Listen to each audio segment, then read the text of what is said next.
നമ്മൾക്കെല്ലാവർക്കും ഇന്നറിയാവുന്ന Mecca, Medina, ആ മരുഭൂമിയിലെ മുന്തിരിത്തോട്ടങ്ങൾ ഇന്ന് ലോകത്തിന്റെ ഏറ്റവും ധനികരായ രാജ്യങ്ങളിലൊന്നിന്റെ ഹൃദയമാണ്. എങ്ങനെയാണ് ഇത് സംഭവിച്ചത്? എങ്ങനെയാണ് നിരവധി ഗോത്രങ്ങളും രാജവംശങ്ങളും കൊണ്ട് നിറഞ്ഞൊരു മരുഭൂമി പ്രദേശം സൗദി അറേബ്യ എന്ന ഐക്യരാഷ്ട്ര രാജ്യമായി മാറിയത്? ഈ ചരിത്രമറിയാൻ നമുക്ക് 14-ാം നൂറ്റാണ്ടിലേക്ക് തിരിച്ചു പോകാം. ഏകദേശം 7-ാം നൂറ്റാണ്ടിന് മുൻപ് അറേബ്യൻ ഉപദ്വീപ് എങ്ങനെയായിരുന്നു? ഭൂരിഭാഗവും മരുഭൂമി. ജനങ്ങൾ ഗോത്രങ്ങളായി ജീവിച്ചിരുന്നു. അവർക്കിടയിൽ നിരന്തരം യുദ്ധങ്ങളും കലഹങ്ങളും നടന്നിരുന്നു. അവരുടെ ജീവിതം മൃഗങ്ങളെ മേയ്ക്കുന്നതിലും കച്ചവട പാതകളിലൂടെയുള്ള ചെറുകിട വ്യാപാരത്തിലുമായിരുന്നു കേന്ദ്രീകരിച്ചിരുന്നത്. ജനങ്ങൾ പല ദൈവങ്ങളെയും ആരാധിച്ചിരുന്നു. അങ്ങനെ ഇരിക്കുമ്പോഴാണ് മക്കയിൽ ജനിച്ച പ്രവാചകൻ മുഹമ്മദ് നബി സ്വല്ലല്ലാഹു അലൈഹി വസല്ലം ഒരു ദൈവിക സന്ദേശം നൽകി. എല്ലാ മനുഷ്യരും അല്ലാഹുവിന് വിധേയരാണെന്നും ഗോത്രപരമായ വ്യത്യാസങ്ങൾക്ക് പ്രാധാന്യമില്ലെന്നും അദ്ദേഹം പഠിപ്പിച്ചു. ആദ്യം അവഗണിക്കപ്പെട്ടെങ്കിലും പിന്നീട് അദ്ദേഹത്തിന് നിരവധി അനുയായികൾ ലഭിച്ചു. മക്കയിലെ അധികാരികൾ അദ്ദേഹത്തെ എതിർത്തു. അങ്ങനെ അദ്ദേഹം തന്റെ അനുയായികളോടൊപ്പം മദീനയിലേക്ക് ഹിജറ ചെയ്തു.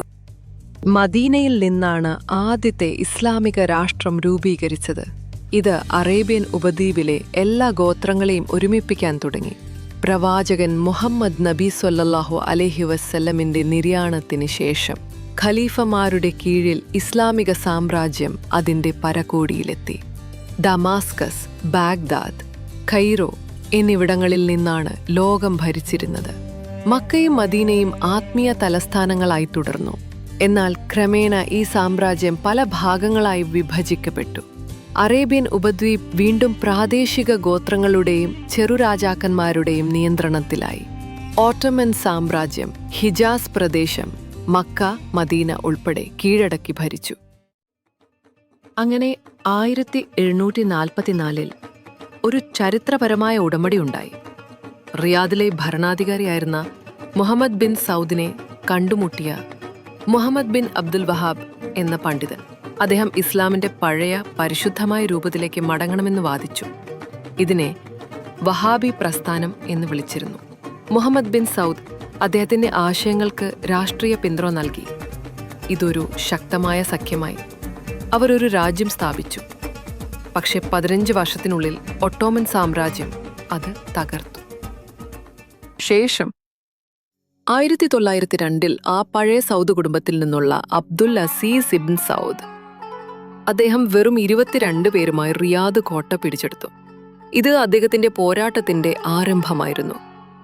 അദ്ദേഹം വീണ്ടും വഹാബി പ്രസ്ഥാനവുമായി ചേർന്ന് ഒരു ശക്തമായ സൈന്യം രൂപീകരിച്ചു. അദ്ദേഹം ഒരു ഗോത്രത്തെയും മറ്റൊന്നായി കണക്കാക്കാതെ നിരന്തരം യുദ്ധം ചെയ്ത് നിരവധി പ്രദേശങ്ങൾ കീഴടക്കി.